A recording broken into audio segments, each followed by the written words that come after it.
Halo, Assalamualaikum warahmatullahi wabarakatuh. Senang sekali bisa berjumpa lagi bersama saya, Heri Susilo. Nah, dalam sesi kali ini saya ingin mengajak Anda semuanya untuk bagaimana belajar menjadi orang tua sahabat anak. Ini adalah tantangan untuk bagaimana mendidik generasi-generasi saat ini. Nah, tadi sudah saya katakan ya bahwa saya adalah Heri Susilo, saya seorang pegiat positif parenting sekaligus seorang penulis. Anda bisa mencari tentang saya di herisusilo.com ataupun di media-media sosial saya seperti Instagram, kemudian Facebook, dan juga TikTok di herisusilo.official. Baik, satu pembuka ya dalam sesi kali ini adalah berkata baik atau diam. Nah, ini menjadi sebuah dasar yang sangat penting sebagai orang tua. Saya mengambil dari hadis riwayat Bukhari dan Muslim yang artinya barang siapa beriman kepada Allah dan hari akhir, maka berkatalah yang baik. Nah, ini menjadi sesuatu hal yang cukup penting dan juga pengingat untuk kita semuanya, khususnya sebagai orang tua. Jika kita tidak bisa bicara yang baik, lebih baik diam. Itu juga berlaku untuk pola didik ataupun pola asuh kepada anak kita ataupun komunikasi kita dengan pasangan dan juga untuk orang lain. Jadi kalau tidak bisa berkata yang baik, ya lebih baik diam. Nah, dalam konteks ini sebenarnya kita diajak untuk mengendalikan apa yang kita katakan, mengendalikan emosi kita, dan mengendalikan diri kita sepenuhnya, supaya tidak menyakiti. Karena apa yang kita katakan bisa saja ketika itu negatif akan melukai anak, dan itu bisa menjadi luka batin yang lebih parah. Begitu. Dan ini ada sebuah cerita, kisah nyata, jadi kisahnya Jennifer, Big dan juga Han. Begitu. Jadi si Jennifer ini adalah seorang gadis yang betul-betul dianak emaskan oleh orang tua. Kenapa? Karena sejak kecil dia dituntut oleh orang tuanya untuk berprestasi. Dan nyatanya memang si Jennifer ini betul-betul menjadi anak yang berprestasi. Mulai dari SD, kemudian level SMP, dan juga sampai di pertengahan SMA, Jennifer mampu betul-betul menjadi anak yang membanggakan kedua orang tuanya. Harapan orang tuanya semuanya bisa terpenuhi, dipenuhi oleh Jennifer. Namun apa yang terjadi? Tekanan demi tekanan karena dituntut untuk menjadi perfect atau sempurna, ternyata itu justru membuat si Jennifer ini depresi, stres begitu ya. Karena merasa bahwa itu bukan dirinya, itu adalah kehendak orang tuanya. Dia merasa bahwa hidupnya disetir oleh kedua orang tuanya. Hidupnya hanya untuk membahagiakan orang tuanya. Apapun keinginannya harus sejalan dengan keinginan orang tuanya. Singkat cerita, di pertengahan SMA, kemudian Jennifer ini mulai karena merasa sudah mulai power, kemudian mulai mengalami penurunan prestasi. Dan tentu saja dia melakukan kebohongan kepada orang tuanya. Mulai nilainya, rapotnya dipalsukan, bahkan acara wisudanya di SMA pun juga orang tuanya yang harusnya diundang, kemudian orang tuanya tidak diberikan undangan itu, ya, dengan berbagai macam macam apa namanya alasan begitu. Sampai kemudian ketika dia masuk sebuah perguruan tinggi, sebenarnya dia tidak diterima, tapi dia membuat skenario bahwa dia diterima di universitas ternama. Ya, ini terjadi karena orang tuanya adalah imigran dari Vietnam dan tinggal di Kanada. Tentu saja di awal-awal menjadi seorang imigran, tuntutan ekonomi adalah sesuatu tantangan yang begitu sangat luar biasa. Dan orang tua menginginkan bahwa Jennifer ini harapannya nanti betul-betul mampu menjadi orang yang sukses di masa depan dan bisa mengangkat kedua orang tuanya. Namun nyatanya tidak demikian ya. Jennifer justru malah depresi, bahkan merencanakan pembunuhan kepada orang tuanya. Dan itulah yang terjadi. Jennifer membayar orang untuk membunuh orang tuanya, dan ya orang tuanya, ibunya terbunuh, dan akhirnya si Jennifer ini dituntut penjara seumur hidupnya. Ternyata ya memberikan tuntutan kepada anak secara berlebihan atau mengharapkan anak itu betul-betul berprestasi begitu, ternyata justru membuat anak ini gagal ya, banyak gagalnya gitu. Kalaupun dia nurut terus, ternyata dia banyak memendam dalam dirinya. Maka kisah ini sebenarnya sebagai awal untuk saya mengajak Bapak Ibu semuanya, ya supaya mulai sadar gitu loh, bahwa anak adalah titipan. Anak itu bukan sepenuhnya milik kita. Gitu. Artinya kita oleh Allah diberi amanah untuk mendidiknya. Mendidiknya menjadi anak yang lebih baik, tapi tidak menyetir sepenuhnya. Karena seperti apapun, anak itu juga manusia. Dia punya harapan, dia punya cita-cita, dia punya keinginan, begitu ya. Maka kita harus belajar bagaimana kemudian menjadi orang tua sahabat anak. Nah, kalau tadi saya bicara tentang kesadaran, jadi orang tua yang sadar, apa sebenarnya itu? Menjadi orang tua sadar itu terkait dengan mendengarkan anak kita. Nah, ini pertanyaan. Sudahkah Anda mendengarkan anak Anda sepenuhnya? Atau justru anak Anda yang selalu Anda paksa untuk mendengarkan Anda dengan dalih harus patuh? Oke, itu poin yang pertama. Kemudian menjadi orang tua yang sadar itu juga terkait dengan menghormati esensi mereka. Ya, anak lahir di dunia tentu membawa ciri khas dan keunikannya masing-masing. Kita harus menghormati esensi mereka. Bukan kemudian kita setir mereka menjadi apa yang diinginkan orang tua, begitu. Ya, tapi setidaknya kita memberikan batasan-batasan, mengingatkan, dan juga membimbingnya. Kemudian yang ketiga adalah hadir sepenuhnya bersama mereka. Ya, kalau sepenuhnya bukan berarti kemudian secara 24 jam harus ada di samping mereka begitu ya, tapi setidaknya jiwa kita ada untuk mereka. Ya, jangan sampai kemudian di yang terjadi saat ini bersama tapi ternyata tidak sejiwa gitu. Dan juga terkait dengan batasan-batasan dan disiplin. Walaupun anak itu dia juga seorang manusia dan dia punya masa depannya sendiri, tapi tetap harus diberikan pembekalan tentang batasan-batasan dan juga disiplin-disiplin yang diambil dari beberapa aspek, misalkan dari nilai-nilai agama, nilai-nilai budaya, nilai-nilai sosial, dan juga nilai-nilai norma ataupun hukum yang berlaku di Indonesia. Nah, untuk menjadi orang tua yang sadar tentu tidak mudah. Kita butuh yang namanya transformasi diri.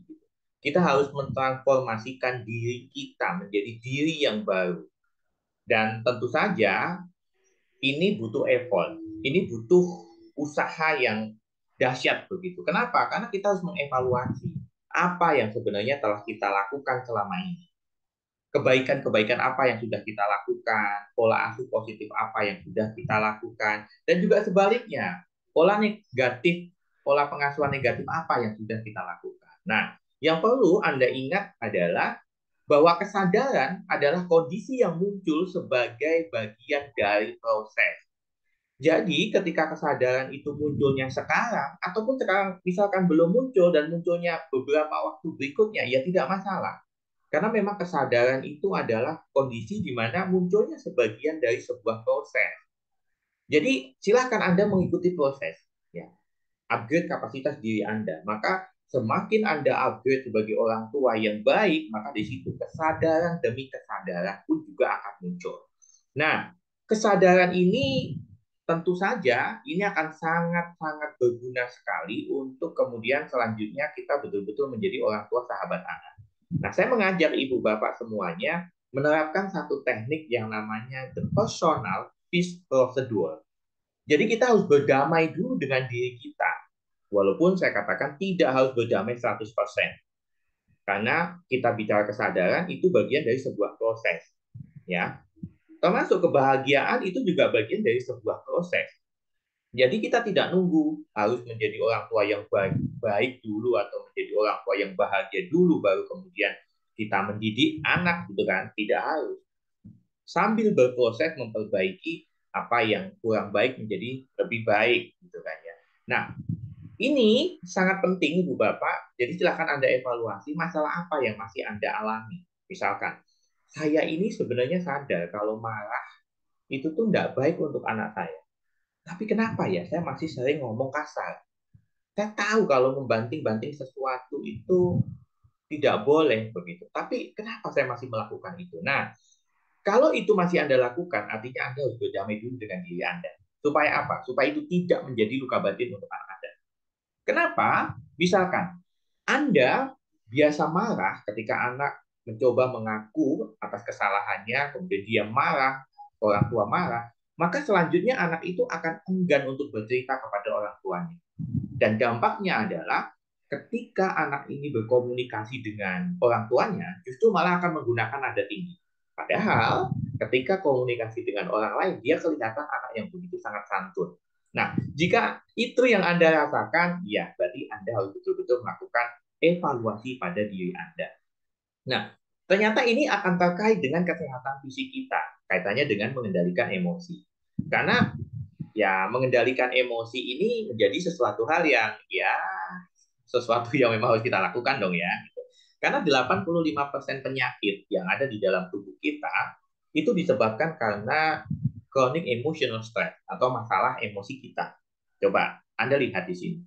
Di sebelah sini ada gambar ya, ada gambar tubuh manusia ya, kemudian ada beberapa jenis emosi atau perasaan yang dialami. Begitu. Contoh, jika Anda mengalami sakit di bagian jempol, lihat ya, bagian jempol. Secara kalau kita lihat dari sisi emosi, karena lebih besar ya posisinya 85%, maka di sini ada masalah kurang dukungan, ya, oposisi biasanya antara suami dan istri kurang kurang satu visi, kurang kurang cocok ya, atau tidak satu visi, kemudian sering sering bertengkar. Nah ini biasanya akan terjadi masalah di bagian jempol. Walaupun bisa juga karena faktor yang lain. Nah, maka kita analisa dulu. Ataupun misalkan Anda yang sering bermasalah di bagian perut Anda, ya, ada asam lambung ataupun yang lain, bisa jadi ada penolakan, tak tertolong, rasa takut, dan juga tak berdaya yang kemudian Anda tumpuk-tumpuk begitu. Yang kemudian membuat sistem energi di bagian tubuh tersebut terganggu dan dampaknya adalah sakit. Nah, maka ini pentingnya bagaimana kita mengendalikan emosi kita. Supaya apa? Supaya satu, diri kita menjadi pribadi yang tenang. Kedua, tubuh kita menjadi lebih sehat. Ketiga, kita menjadi orang yang jauh lebih bahagia. Ketiga, pola asuh kita kepada anak, ya, karena kita sebagai orang tua, itu juga akan mengikuti pola yang sebelumnya ada. Begitu. Kalau kita sudah tenang, kita sudah berdamai dengan apapun yang terjadi di masa lalu, ya tentu insya Allah ya, itu juga akan berpengaruh terhadap pola asuh. Begitu. Karena apapun yang terjadi saat ini tentang anak Bapak Ibu semuanya, itu sebenarnya salah satunya adalah tergantung dari bagaimana pola asuh Anda di masa lalu. Mulai dari sejak kandungan sampai kemudian dia besar saat ini. Nah, makanya saya mengajak ibu bapak semuanya untuk berdamai dengan diri Anda sendiri. Letakkan tangan Anda di dada, ya, kemudian tepuk-tepuk ringan dan katakan, saya belum maksimal menjadi sahabat bagi anakku. Diulang lagi aja, ya. Saya belum maksimal menjadi sahabat bagi anakku. Kini, aku sadar, aku akan memperbaiki diriku untuk bisa bersahabat dengan anakku. Aku terima diriku seutuhnya. Sambil terus diketuk, ambil nafas dalam, ya Allah, mudahkan diriku untuk menjadi orang tua yang baik bagi anak-anakku. Kuatkan diriku untuk menjaga, menjadi sahabat, dan juga membimbing mereka. Bagus. Ambil nafas dalam, keluarkan pelan. Bagus. Cara ini itu bisa Anda lakukan ya untuk kemudian menenangkan diri Anda, kemudian untuk men-setting diri Anda untuk menjadi orang tua yang lebih baik lagi. Silahkan dilakukan secara rutin begitu. Nah, ketika Anda menerapkan ya teknik tadi dengan mengetuk di bagian dada dan mengatakan beberapa kalimat-kalimat afirmasi, maka disitulah secara bertahap akan muncul yang namanya self awareness atau kesadaran diri. Namun ingat bahwa kesadaran diri ini tidak muncul dalam tempo satu malam. Artinya, sama seperti yang sudah saya katakan tadi, bahwa kesadaran adalah bagian dari sebuah proses. Artinya ketika saat ini pintu kesadaran sudah mulai terbuka bahwa oke, saya harus menjadi orang tua, mencoba untuk menjadi orang tua yang lebih baik. Ya sudah, jalani saja. Konsultasi pada orang yang lebih ahli, banyak membaca buku, ikut seminar-seminar, ya, ataupun diskusi dengan para orang tua tentang masalah yang dialami terkait pengasuhan anak. Maka dari situ kemudian kesadaran itu akan semakin muncul, semakin kuat, dan dampaknya adalah kita akan mampu mengendalikan emosi kita. Oh ternyata ya, kalau saya marah-marah keseringan itu tidak baik dan itu akan berdampak pada kesehatan mental anak. Begitu. Nah, selanjutnya kita harus memahami dulu Bapak Ibu tentang generasi ya. Ternyata ada banyak generasi, jenis-jenis generasi begitu.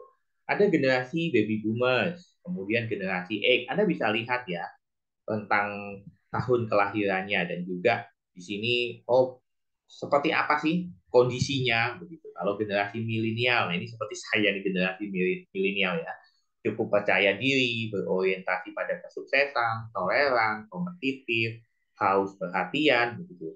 Nah, kemudian selanjutnya adalah generasi Z dan Alpha. Nah, jika anak Anda masih saat ini masih SD begitu ya, berarti ini masih generasi Alpha tuh yang lahir tahun 90-an nih gitu. Yang sangat dekat dengan Hetayo ya, kartun Hetayo begitu. Nah, ini belum terdeteksi gitu loh. Ya, generasi Alpha ini mereka yang tidak suka dibatasi dengan aturan dan biasanya tidak suka ditekan karena energi mereka sangat tinggi.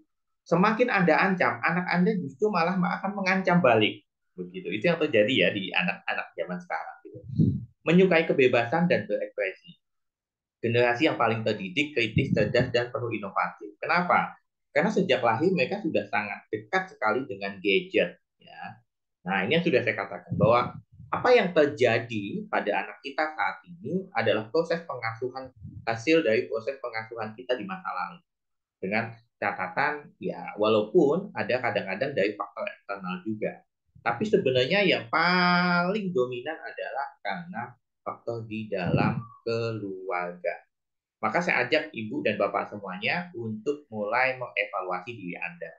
Nah, kalau kita bicara tentang tahapannya, ada beberapa ya. Silakan Anda lihat kondisi usia anak Anda 0 sampai 7 ini berikan kasih sayang, perhatian dan kebersamaan. Ingat, di usia ini hindari atau ya meminimalisir yang namanya amarah, kemudian kekerasan, baik kekerasan fisik, verbal ataupun kekerasan yang lain, begitu, apalagi kekerasan seksual, gitu. Itu harus betul-betul terjaga dari itu semuanya. Karena di masa ini, ya, masa emas ini, mereka benar-benar harus butuh kasih sayang dan perhatian, serta kebersamaan. Kemudian usia SD ya, 8 sampai 14 tahun, 14 tahun itu berarti SMP kelas 2 biasanya, menanamkan nilai-nilai disiplin dan tanggung jawab.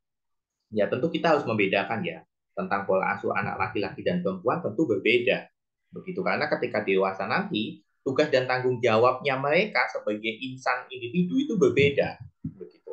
Ketika laki-laki cenderung ketika nanti dia menikah dia akan menjadi seorang yang menjadi tulang punggung gitu kan ya, jadi pemimpin, jadi leader gitu. Nah, maka ya pola asuhnya harus disesuaikan dengan konteksnya. Begitu. Walaupun tidak semuanya harus dibedakan, tetap akan ada yang sama juga. Usia 15 sampai 21 tahun jadilah sahabat anak ya. Nah, jadi sahabat anak ini ya jadi bestie ya bahasa sederhananya. Maka ketika tadi Anda sudah mencoba mengevaluasi, maka saatnya untuk mengubah pola asuh. Saatnya mengevaluasi diri, memperbaiki pola asuh pada anak untuk kebaikan mereka di masa depan. Jangan sampai kemudian anak-anak kita nanti seperti Jennifer yang tertekan begitu ya.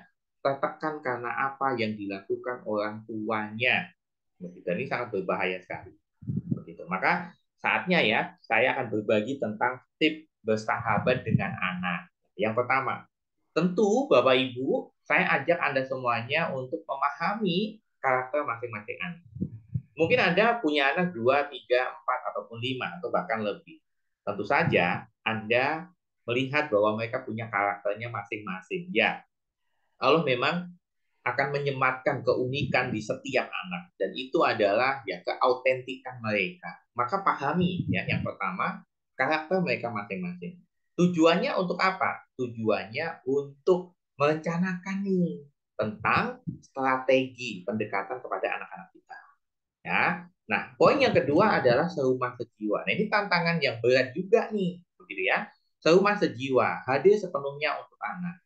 Kadang-kadang kita sibuk kerja, kemudian ketika di rumah pun sudah lelah. Akhirnya ya akan berdampak pada kedekatan orang tua pada anak. Ya, tidak harus selalu Anda di samping anak Anda, tapi setidaknya jiwa Anda untuk anak Anda. Ya, berikan perhatian di sana. Kemudian tempat curhat yang nyaman. Dengarkan cerita mereka dan respon dengan baik. Hindari penghakiman, Bapak Ibu. Seringkali saya melihat bahwa ketika anak itu curhat ke orang tuanya, justru orang tuanya menghakimi, menyalahkan, gitu kan. Kemudian menasehati secara berlebihan. Ya, tidak salah menasehati, nggak masalah, tapi berlebihan, begitu. Nah, ini yang kemudian menyebabkan anak itu males tuh cerita sama orang tuanya. Nah, sampai semua anak biasanya di awal-awal itu ya, itu yang dia tidak terkendala masalah komunikasi dan lain-lain, itu biasanya dia akan cerita ya, karena nalurinya anak itu akan membangun, sebenarnya akan dekat dengan orang tuanya. Tapi kadang-kadang kita orang tuanya yang justru malah ya menghambat kedekatan itu. Dengan apa ya? Dengan kesibukan kita dan dengan berbagai alasan. Maka ya jadilah tempat yang nyaman. Evaluasi saja pada diri Anda. Anak Anda ketika ada kejadian-kejadian di sekolah atau dengan teman-temannya, cerita nggak sama Anda? Kalau itu disimpan rapat, berarti ada sesuatu yang salah dalam pola Anda. Ya, ada sesuatu yang perlu diperbaiki. Begitu, silakan. Itu Anda yang tahu. Begitu. Kemudian nongkrong bareng, luangkan waktu untuk jajan bareng anak. Ya, tentu saja ini tidak harus selalu di kafe atau di tempat yang mahal. Begitu. Misalkan Anda jajan di luar, di pinggir jalan atau dimanapun terserah Anda ya. Kemudian Anda dibawa ke rumah, kemudian nongkrong misalkan di meja makan sambil ngobrol pun juga tidak masalah, di kebun ataupun dimanapun. Nongkrong bareng dan bercerita bersama. Ya, orang tua bisa memulai duluan. Begitu. Kemudian tahu diri di medsos. Anak Anda itu biasanya sudah mulai punya media sosial. Nah, saya minta Anda untuk tahu diri ya. Jadi follower medsosnya tidak apa-apa, tapi tidak perlu kepo. Tidak perlu kemudian memberikan komen-komen di medsos anak. Dan itu justru malah akan membuat anak itu malu. Dan kadang-kadang justru dibully oleh teman-temannya. Ya, Anda cukup tahu saja. Karena ketika Anda terlalu kepo, maka dampaknya Anda justru malah akan diblok ya. Misalkan di status WhatsApp gitu kan. Di private Anda tidak bisa lihat status anak Anda, tapi teman-teman yang lain bisa melihat. Anda tahunya justru dari teman-teman. Nah, ini artinya ini anak nggak percaya itu sama orang tua. Kenapa? Karena orang tuanya ya justru memberi tekanan. Gitu. Kemudian berikutnya beri ruang privasi. Hargai anak sebagai individu yang autentik, yang juga memiliki privasi. Jadi tidak semua hal harus diungkapkan, Anda harus tahu. Tidak, Bapak Ibu ya. Jadi biarkan mereka itu punya ruang privasi. Misalkan juga ketika dia sedang marah, berikan saja ruang privasi. Ajarkan untuk dia menenangkan diri dulu. Belajar mengendalikan emosinya. Ketika dia sudah merasa tenang dengan ruang privasinya dia, mulai dekati, mulai berikan pelukan. Ya. Kemudian berikan perhatian, bukan kekangan. Ini juga cukup penting ya Bapak Ibu semuanya. Perhatian yang dibutuhkan anak, tapi bukan kekangan. Dan bukan juga kepo berlebihan. Nah, ini silahkan ya jadi bahan evaluasi dan juga bijak menggunakan media sosial.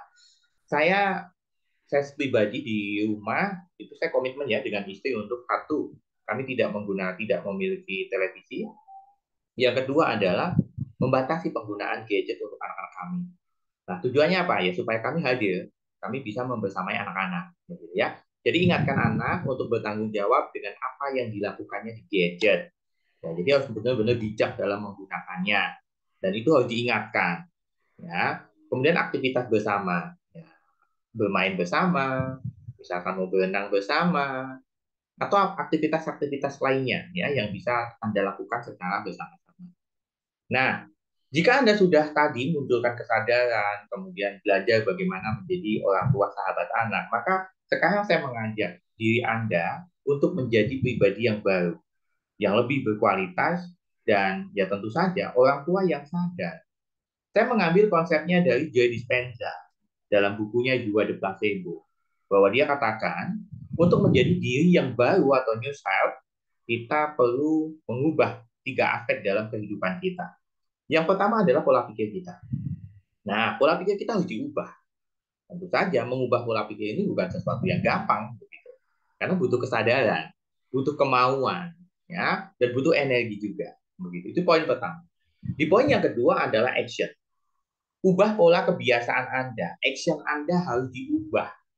Kalau Anda masih tetap melakukan pola yang sama, tentu saja rasa-rasanya akan sulit melakukan sebuah perubahan.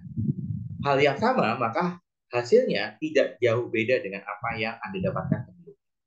Kemudian di poin yang ketiga adalah feeling, perasaan Anda harus mulai diperbaiki dan juga diubah menjadi perasaan yang baru. Maka dari situlah temukan diri Anda yang baru, orang tua yang sadar, orang tua yang tenang, orang tua yang bahagia, orang tua yang benar-benar bisa ikhlas dan pasrah. Maka dampaknya adalah energi positif itu akan ditangkap oleh anak Anda dan anak Anda secara bertahap akan mengikuti pola Anda sebagai orang tua yang sadar. Nah, terima kasih Bapak Ibu dan ini ada satu e-book karya saya yang berjudul Change Your Life with NLP. Jadi buku ini buku praktek ya untuk memandu Anda bagaimana Anda mengubah diri menjadi sesuatu hal yang baru dengan satu teknik NLP, Neuro Linguistic Programming. Caranya sangat mudah, silahkan Anda buat testimoni atau pengalaman Anda, sesi parenting bersama Heri Susilo, nanti bisa Anda langsung kirim ke WhatsApp saya, atau Anda bisa bikin story di media sosial Anda, baik TikTok, kemudian di Instagram, dan tag ke saya di herisusilo.official. Maka nanti saya akan kirimkan Bapak Ibu semuanya e-book ini dan juga PDF materi yang saya sampaikan kali ini. Anda bisa kirimkan ke WhatsApp pribadi saya di 089 6733111803. Baik, terima kasih. Itu yang bisa saya sampaikan. Ingat Bapak Ibu bahwa kesadaran adalah bagian dari proses. Jalani prosesnya, ya, karena perubahan itu ada ketika ada tindakan. Jika Anda tidak melakukan tindakan sekecil apapun, maka jangan berharap ada perubahan besar di dalam hidup Anda. Saya Hari Susilo, pamit undur diri. Terima kasih. Wassalamualaikum warahmatullahi wabarakatuh.